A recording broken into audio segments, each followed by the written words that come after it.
স্বামীজির ভাবাদর্শে স্বামী প্রেমানন্দের রূপান্তর। স্বামী বিমলাত্মানন্দ, পত্রিকার 25তম বর্ষ, 5ম সংখ্যা। 4 জুলাই 1902 স্বামীজির শরীর চলে যাওয়ার পর অন্যান্য গুরুভাইদের মতোই স্বামী প্রেমানন্দজিও শোকে জীবনমৃত হয়ে পড়লেন।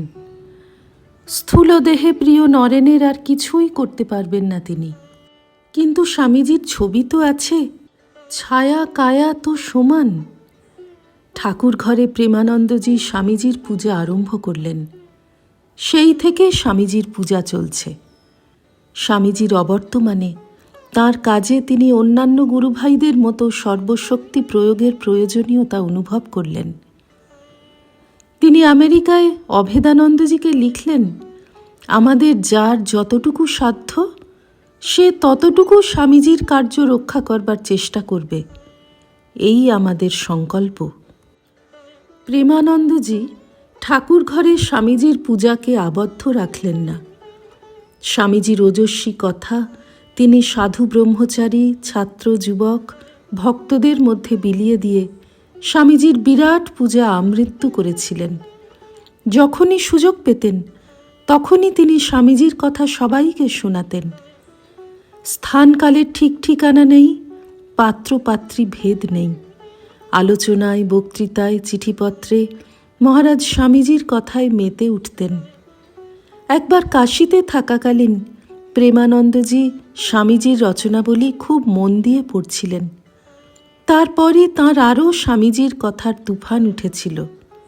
শ্রীরামকৃষ্ণ শ্রী শ্রীমার প্রেম সমুদ্রে হাবুডুবু খেলেও স্বামীজির কথায় বাবুরাম মহারাজের চোখে মুখে আলোর দ্যুতি খেলে যেত।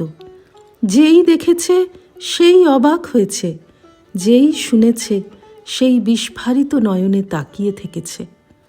স্বামীজির ভাবে ভরপুর প্রেমানন্দজি স্বামীজির প্রেম বিলিয়ে দিয়েছিলেন আপামর জনসাধারণের মধ্যে। চিঠি মানুষের অন্তরের কথা। প্রেমানন্দজি অসংখ্য চিঠি লিখেছিলেন বিভিন্ন ভক্তকে, সাধু ব্রহ্মচারীদের, গুরু ভাইদের। তা থেকে কিছু সংকলন করি। 6 এপ্রিল 1916 বাবুরাম মহারাজ লিখছেন, বীর বিবেকানন্দের আদেশ, হে বঙ্গীয় যুবকগণ, তোমরা জগতে শ্রেষ্ঠ হবেই হবে। সাক্ষাৎ শিববাক্য, বিশ্বাস করো। শ্রী শ্রী মা ও ঠাকুর অভেদ, শ্রী স্বামী বিবেকানন্দজিও তাই। 5 জুন 1916 মহারাজ লিখলেন, তাই কৃপা নিধান দয়া করে মহামারী, দুর্ভিক্ষ, মহাযুদ্ধ আমাদের মধ্যে বহুজন হিতায় আনেন।